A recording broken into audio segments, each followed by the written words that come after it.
Maayong adlaw mga bata, karong adlaw atong pagahisgutan ang mga porma sa yuta. Good day children, today we will talk about landforms.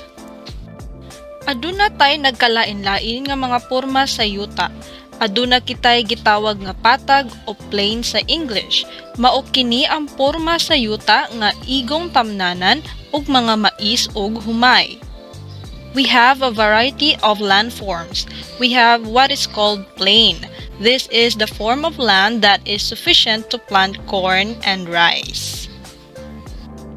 Talampas o plateau. Mao kini ang patag ibabaw sa bungtod. Pananglitan niini mao ang talampas ng Bukidnon o talampas ng Baguio. This is a large, flat, elevated landform. Bundok o mountain. Mao kini ang kinatas-ang porma sa yuta, sama sa bundok Arayat ug bundok Apo. Mountain is the highest form of land. Bulkan o volcano. Mao kini ang taas nga porma sa yuta nga adunay abli sa taas nga gitawag og crater. Mao kini ang porma sa yuta nga adunay lava nga mugula gikan sa ilalom sa yuta.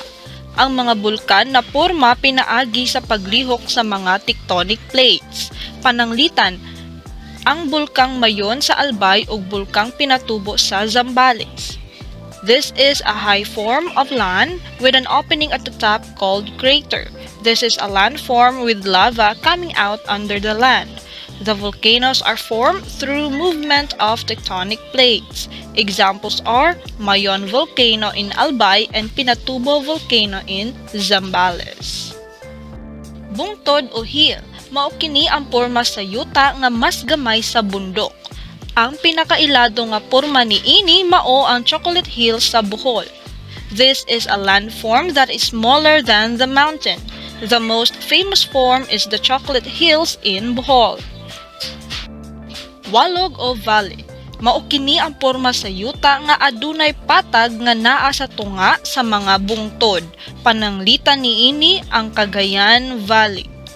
This is a low area of land between mountains or hills. For example, the Cagayan Valley. Langob o cave. Usa kini ka natural nga buho sa ilawom sa yuta nga mahimong kasudlan sa tawo ug mga gagmay nga hayop.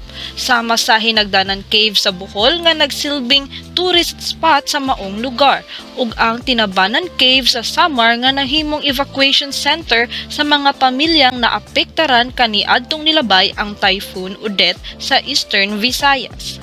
This is a natural hole with a sufficient size and extent that humans and animals can enter, like the Hinagdanan Cave in Bohol, which serves as a tourist spot in the place, and the Tinabanan Cave in Samar, which serves as the evacuation center as Typhoon Odette passes through Eastern Visayas.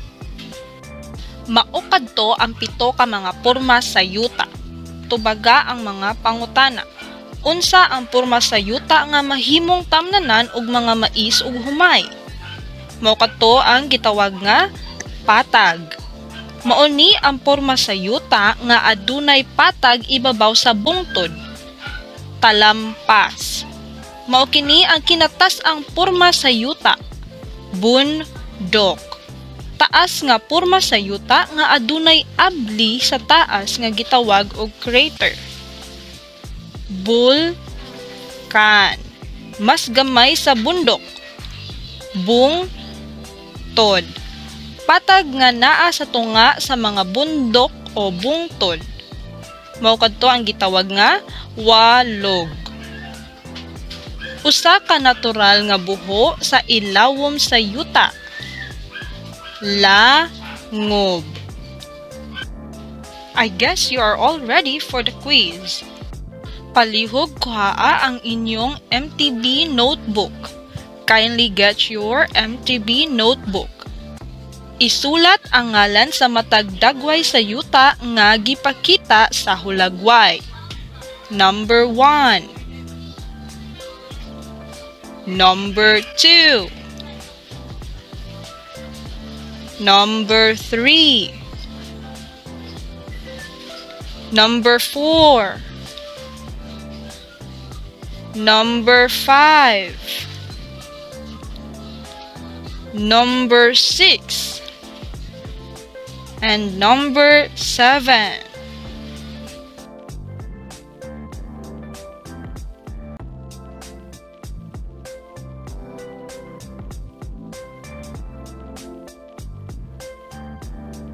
Nahuman na ba ang tanan sa pagtubag?